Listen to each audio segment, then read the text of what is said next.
সম্মানিত সাংবাদিক বন্ধুগণ, আজকে বাংলাদেশ জামায়াত ইসলামীর আমির জাতীয় নেতা ডাক্তার শফিকুর রহমানের সাথে মাননীয় উপদেষ্টা প্রফেসর ডক্টর ইউনূস এবং তার সাথে উপদেষ্টাবৃন্দ মাননীয় প্রধান উপদেষ্টা ডক্টর ইউনূস এবং তার সহকর্মী অন্যান্য উপদেষ্টা আরও 3 জন ছিলেন এবং জামায়াত ইসলামীর পক্ষ থেকে আমরা এখানে গিয়েছিলাম আমির জামাতের নেতৃত্বে।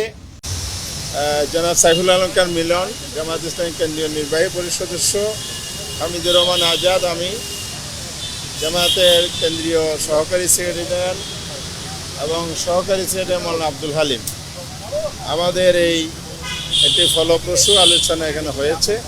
এই ব্যাপারে গণমাধ্যমের উদ্দেশ্যে, জাতির উদ্দেশ্যে এখন এ ব্যাপারে ব্রিফিং করছেন আমাদের সম্মানিত আমির জামাত ডাক্তার শফিকুর রহমান। আসসালামু আলাইকুম রহমতুল্লাহ। আপনারা সবাই কেমন আছেন? আলহামদুলিল্লাহ। আপনারা ইতিমধ্যেই জেনেছেন যে আমরা আজকে মাননীয় প্রধান উপদেষ্টার সাথে সাক্ষাতের জন্য এখানে এসেছিলাম। উনি এবং ওনার সঙ্গে অন্যান্য সম্মানিত উপদেষ্টা মণ্ডলী সেখানে ছিলেন, প্রেস উইংয়ের লোকেরাও ছিলেন। আমরা দেশের বর্তমান বিদ্যমান পরিবেশ পরিস্থিতি নিয়ে কথা বলেছি।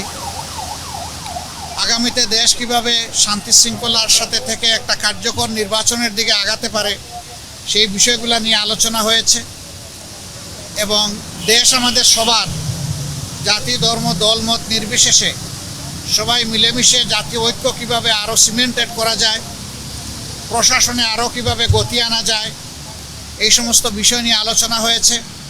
পাশাপাশি আলোচনা হয়েছে দ্রব্যমূল্যের যে ঊর্ধ্বগতি, যেটাতে মানুষের কষ্ট হচ্ছে, এইটাকে লাঘব করার জন্য মানুষের সামর্থ্যের ভিতরে দ্রব্যমূল্যকে নামিয়ে আনার জন্য কী পদক্ষেপ নেওয়া যায় সেই সমস্ত বিষয় নিয়ে আলোচনা হয়েছে। আগামীতে রমজান মাস আসছে, এইটাকে সামনে রেখে অসাধু ব্যবসায়ীরা যাতে বাজারে কৃত্রিম সংকট সৃষ্টি করতে না পারেন এই সমস্ত বিষয়ে আমরা পরামর্শ করেছি। এর পাশাপাশি আইন শৃঙ্খলা পরিস্থিতি নিয়ে অনেক আলোচনা হয়েছে। দেশে সম্প্রতি ঘটে যাওয়া কিছু বিষয় নিয়ে আলোচনা হয়েছে। এই সকল আলোচনায় আমরা একমত হয়েছি যে দেশবাসীকে সাথে নিয়েই দেশকে সামনের দিকে এগিয়ে নেওয়ার চেষ্টা করতে হবে। আর দেশের স্বার্থবিরোধী কর্মকাণ্ডে যারাই জড়িত থাকবে তাদেরকে অবশ্যই আইনের আওতায় আনতে হবে। আইনের আওতায় এনে দেশকে শান্তি শৃঙ্খলা ফিরিয়ে দিতে হবে এবং এর জন্য প্রয়োজন হচ্ছে সর্বোচ্চ জাতীয় ঐক্য।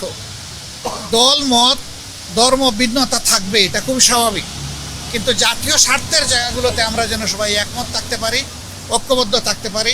আপনাদের মাধ্যমে আমরা সেই আহ্বান জানাই এবং আমরা সেখানে ওইটা তুলে ধরেছি। তো এই ছিল মোটামুটি আজকের আলোচনার বিষয়বস্তু। আমরা এখন বিদায় নিতে চাই। আপনাদের একান্ত জরুরি কোনো প্রশ্ন থাকলে করবেন, আদারওয়াইজ আমাদেরকে ছুটি দিলে খুশি হব। না, ওই রকম ডেফিনিট কোনো আজকের প্রেক্ষাপটটা ঠিক ওরকম ছিল না, এই জন্য ওই ধরনের ডেফিনিট কোনো আলোচনা আমরা করিনি।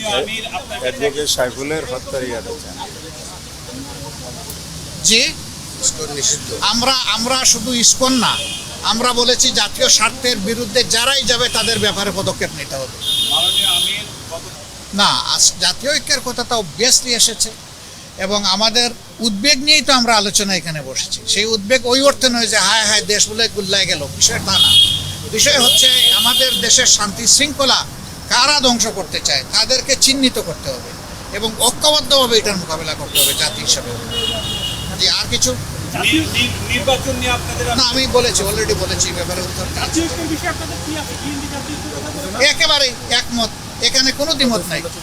জাতীয় ঐক্য অবশ্যই থাকতে হবে। নির্বাচন নিয়ে জামাতের বক্তব্যটা কি আসলে?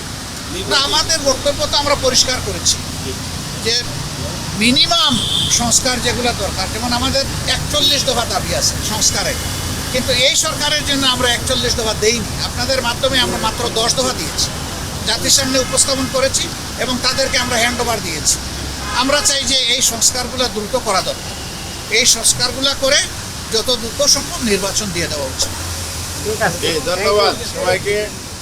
এখানে আমরা শেষ করতে চাই। অনেক ধন্যবাদ আপনাদের সহযোগিতার জন্য। আসসালামু আলাইকুম ওয়া রাহমাতুল্লাহ।